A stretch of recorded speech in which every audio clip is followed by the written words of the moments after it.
The office was too damn quiet. Not the good kind of quiet, like when you're the first one in on a Monday and you can actually hear the coffee machine gurgle without 20 keyboards clacking in the background. No, this was the bad kind, the kind where people stop talking when you walk by, where even the printers seem to hesitate before spitting out paper. I should have known something was up when my keycard took 3 swipes to work. The little light just kept blinking red, like the building itself was deciding whether to let me in. The security guard, old Pete, who usually cracks some joke about the weather, just nodded at me like I was a stranger. Then came the email, "Daniel, please join us in conference room B at 9:30 a.m. No subject line. No, hi, or, thanks. Just those cold, black words staring back at me. I took the long way to the conference room, past the rows of empty cubicles.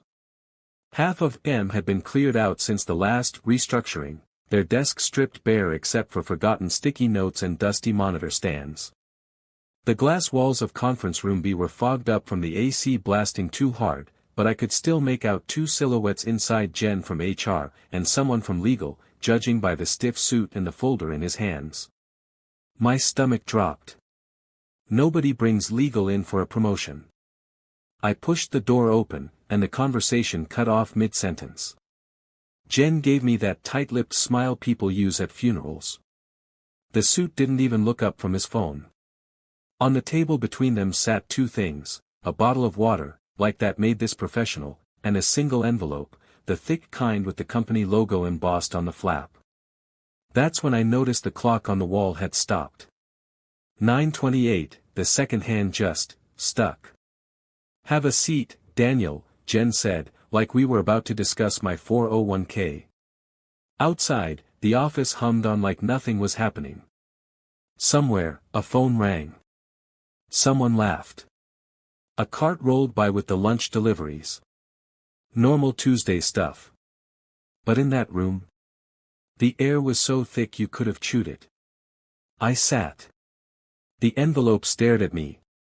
The suit finally put his phone down. And just like that, I knew whatever came next, my old desk wouldn't be mine by lunchtime. Jen cleared her throat like she was about to give a TED talk about bad news. The legal suit finally looked up, his eyes about as warm as a tax auditor's. "Daniel," Jen started, folding her hands like she was praying, "market conditions are challenging right now." I almost laughed.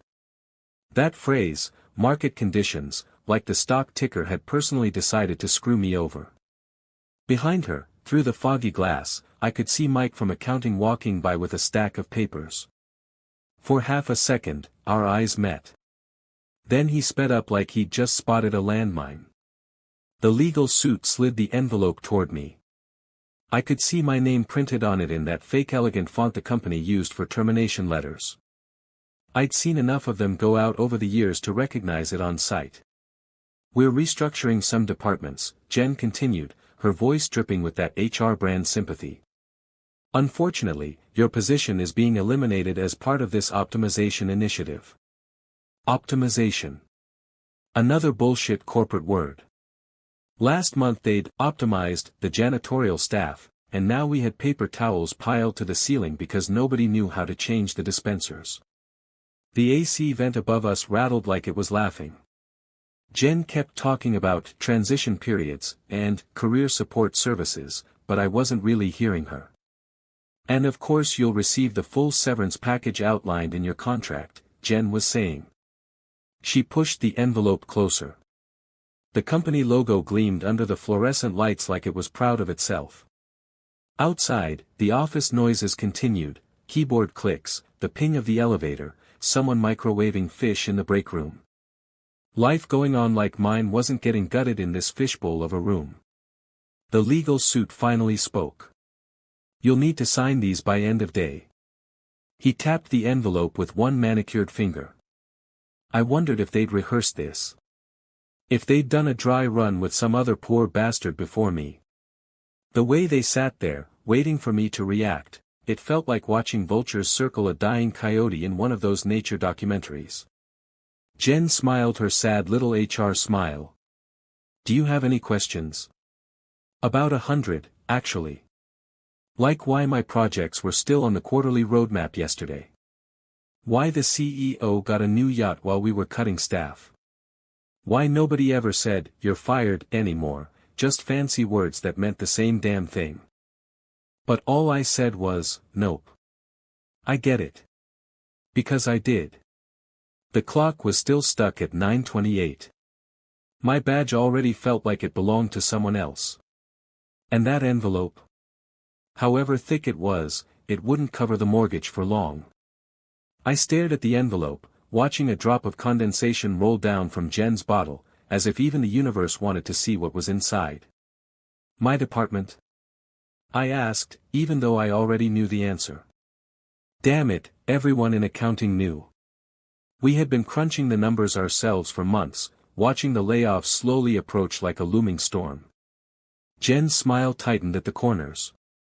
The lawyer, whom I had nicknamed Suit, adjusted his tie as if preparing to deliver a eulogy.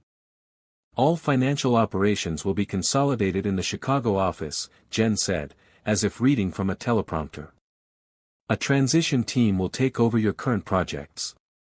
I almost laughed. Transition team was probably some business school kids who thought balance was something you did at the gym. Through the glass, I saw a group of interns walking by, laughing at a video on their phones. One of them was wearing the same blue shirt I had bought at Macy's last Christmas with my employee discount. A discount I would no longer have. "This restructuring will affect several positions in several departments." He said it as if it should have comforted me, as if I should have been grateful to be part of the bigger picture. I thought about the stack of reports on my desk, the third quarter forecasts I had stayed up late working on last night. About the urgent memo from my boss.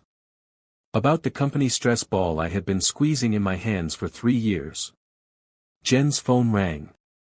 She didn't look at it, but her eyes darted toward the screen for half a second. Probably the next name on her list of people to fire. "So that's how it is?" I asked. 10 years, and all I get is an envelope. Jen had enough tact to look uncomfortable. The man in the suit had just glanced at his watch, an expensive silver one that probably cost more than my severance package. "The package includes job placement services," Jen offered, pushing a brochure across the table. The cover featured a photo of a smiling woman who, judging by her expression, had probably never been fired in her life. I looked back at the envelope. My name stared back at me in crisp corporate font, the edges of the paper so sharp they could have cut my skin. The clock on the wall was still stuck at 9:28. Jen tapped the envelope twice with her manicured fingernail. The neat company letterhead with the embossed logo suddenly became the only thing in the room. I noticed where the glue hadn't quite sealed the envelope, as if even the company's best office supplies couldn't handle the job. "Your position is being eliminated," Jen said, pronouncing the words with the solemnity of a judge reading a sentence. "The details of your termination are in this envelope." The air conditioner started up again, and the papers on the desk fluttered. I noticed that Jen had deliberately placed the water bottle out of my reach, not to prevent me from drinking, but as a kind of psychological barrier between us. Corporate hydration theater. I reached for the envelope. The paper felt heavier than it should have been. Thick enough to contain my entire career, apparently. My finger caught on the company logo, the silly floating P of Pinnacle Solutions, which looked more like a roller coaster track than a letter. Fitting, considering how quickly my stomach had dropped. I did the math in my head. 16 weeks. 4 months. Exactly how long until the end of my son's semester at college. Jen leaned forward, and her perfume suddenly hit me. "If you'd like, we can call security to help you gather your things." Then I noticed the security guard standing by the elevators. Big Mike, who usually joked about my Cubs baseball cap, now stood with his back straight, as if he'd been briefed on hostage procedures. The envelope fluttered in my hand. I felt that inside lay my termination letter, my severance pay, and probably some useless list of resources for transitioning to a new job. Documents like these reduce a person to a line in a table. Outside the office, everything was buzzing like any other Tuesday. Phones were ringing. Keyboards were clacking. Someone's laughter echoed down the hallway, that unpleasant, hoarse chuckle that used to drive me crazy, but now seemed like the best sound in the world. The clock on the wall still read 9:28. I realized my hands were shaking. Not from anger or sadness, but from the complete unreality of it all. 10 years reduced to an envelope and security guards escorting me past the break room where I had eaten 1,800 lunches. "Daniel?" Jen asked. I stood up, the chair scraping against the floor. "I know where the door is." As I walked out, the envelope felt like it weighed 20 pounds. Behind me, I heard Suit exhale, as if he had been holding his breath. Jen's chair creaked as she leaned back, probably already pulling the next name off the list. And just like that, I was no longer Daniel from accounting. I was Daniel with the envelope. The walk back to my cubicle took forever. Every step echoed like I was already a ghost haunting the place. My badge, still dangling from my hip, didn't buzz me through the department doors. I had to wait like some visitor until Lisa from receivables noticed and let me in with that pity smile people give cancer patients. My desk looked exactly how I'd left it this morning. Coffee cup half full. Picture of my kids' Little League team. The ergonomic keyboard they'd finally approved after 3 years of me complaining about wrist pain. All of it suddenly foreign, like I was looking at some museum exhibit called Middle-Aged Office Worker, circa 2023. I pulled the empty banker's box from under my desk, the one that had held reams of printer paper for years. The cardboard flaps creaked as I folded them into place, sounding way too loud in the quiet office. That's when I heard them, 2 junior managers hovering by the copier, voices carrying like they wanted to be overheard. "Exciting new internship program," the taller one was saying, adjusting his ridiculous suspenders. "Cost-effective talent pipeline with all the upside." His buddy nodded, sipping from a company-branded water bottle. 20 kids starting next week. Business majors from state. Hungry, you know. I watched my hands move automatically, dumping pens into the box. The red swingline stapler I'd fought accounting for. The framed certificate from that pointless leadership seminar. Each item hitting cardboard with a finality that made my teeth hurt. Over by the windows, a facilities guy was already measuring my cubicle walls. He caught me looking and quickly turned away, suddenly fascinated by his tape measure. The junior managers kept talking, their voices dropping to whispers when I walked past to empty my drawers. I caught snippets, salary savings, fresh perspectives, something about legacy employees being resistant to change. My inbox chimed one last time. Automated message from HR, "Your system access will terminate at 5 p.m. today." Below it, an invite to some innovation brainstorm scheduled for tomorrow, the meeting I'd helped plan. The picture frame left a dust-free rectangle on my desk when I packed it. I ran my fingers over the surface, feeling the years of coffee rings and pencil marks. Some intern would probably sand this down next week, wipe away every trace I'd been here. The junior managers laughed at something. One of them clapped the other on the back, the sound sharp as a gunshot in the quiet office. I hefted the box, lighter than it should have been for 10 years of work. My reflection in the office windows looked like some sad stock photo, downsized employee holding box of belongings. As I turned toward the elevators, I heard the taller manager say, "Think they'll spring for standing desks for the new kids?" The elevator doors opened with a cheerful ding. Behind me, someone had already taken my chair. I returned 2 days later to return my pass. I was told to send it by mail, but I wanted to see it with my own eyes. The receptionist didn't recognize me at first. When she did, her smile froze, as if someone had pressed pause. "Daniel. I thought you left." I finished for her, sliding my pass across the marble counter. Without the lanyard, it looked naked. Riding the elevator without a key card felt unusual, like I was breaking into someone else's space. When the doors opened on my old floor, the smell hit me first. New carpet cleaner. Cheap cologne. The sour smell of energy drinks. They moved everything around. My team's workspace had been turned into some kind of startup parody. The partitions between the offices were gone, replaced by long tables with charging ports. The walls were covered with whiteboards covered in random scribbles. Someone had hung a neon sign that read "Innovation Zone," where the department's safety awards used to hang. A group of young people, and, my God, they looked like children, stood where my old desk used to be. One of them was pointing to a PowerPoint slide titled, "Revolutionary Paradigm Shifts." He was no more than 22 years old, his shirt still wrinkled from the packaging. "And our flexible workflow solution leverages cross-functional synergy," he said, addressing the nodding managers.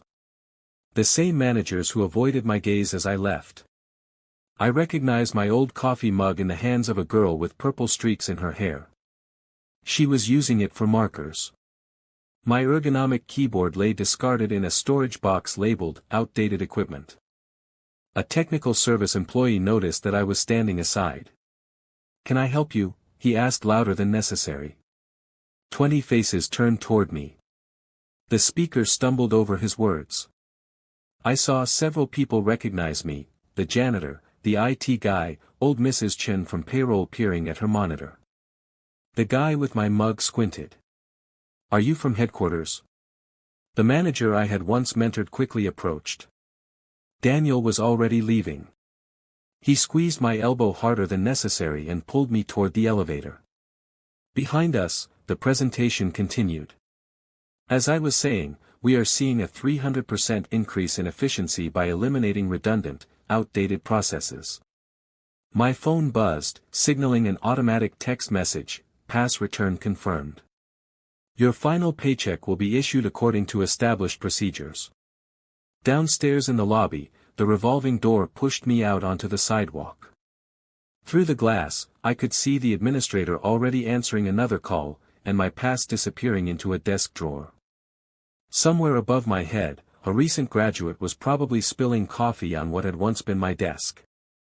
3 weeks later, I found myself standing across the street from the office building like some creepy ex-boyfriend. I told myself I just wanted to grab coffee from the cart Mike used to run outside, but we both know that was bullshit. The revolving doors spat out a fresh batch of interns, all identical haircuts and stiff new backpacks. I waited until they passed before crossing, my stomach doing flip-flops like I was about to rob the place. The security guard at the front desk was new, some baby-faced kid who barely looked old enough to shave. He didn't blink when I said I was meeting someone in accounting. Didn't even ask for ID. Just waved me through like another piece of office furniture. The elevator smelled like cheap cologne and energy drinks. Some genius had replaced the Muzak with a playlist of what sounded like dubstep remixes of corporate training videos. When the doors opened on my old floor, the first thing I saw was the wall where my team's project timelines used to hang. Now it was covered in post-it notes in a rainbow of colors, arranged in something that looked suspiciously like a TikTok dance formation. I walked past what used to be supply closet and nearly tripped over a beanbag chair. The whole floor had been reimagined into something resembling a kindergarten classroom crossed with a Silicon Valley fever dream. My old office, the one I'd waited 8 years to get, had its door propped open with a yoga block. The nameplate caught the fluorescent light as I approached. That brushed steel rectangle I'd polished every Friday afternoon now read: Junior Talent Development Program. Starting salary, $28,000. I did the math automatically. That was $13.46 an hour. Less than half what I'd made. Hell, less than the temp who used to fetch our coffee runs. Inside, a kid who looked like he should be worrying about midterms was teaching 5 others how to use the accounting software, my accounting software, while eating tacos straight from the bag. Orange dust coated the keyboard I'd spent years training myself to touch type on. "See, the trick is to Control F everything," he was saying between crunches. Old people like to hide stuff in weird places. One of the interns noticed me lurking and poked the trainer. He turned slowly, wiping orange powder from his lips with the back of his hand. "You lost, Chief." The clock on the wall, the same clock that had frozen at 9:28 during my termination, now showed the correct time. The second hand swept smoothly in its circle, like the past few weeks had never happened. "Nope," I said, backing away. "Just remembering where the bathroom used to be." His shrug said everything. Another dinosaur who didn't know when to quit. Another line item optimized. The elevator doors closed on the sound of laughter and the smell of artificial cheese. Down in the lobby, the new security guard gave me the same vacant smile as I passed. Outside, the coffee cart guy, the real Mike, caught my eye and shook his head slowly. I walked past without stopping. The sun felt too bright, the sidewalk too hard. Somewhere behind me, a revolving door kept turning, swallowing kids whole and spitting them out cheaper. My phone buzzed with a LinkedIn notification: Pinnacle Solutions is hiring. Entry-level positions available. The starting salary wasn't listed.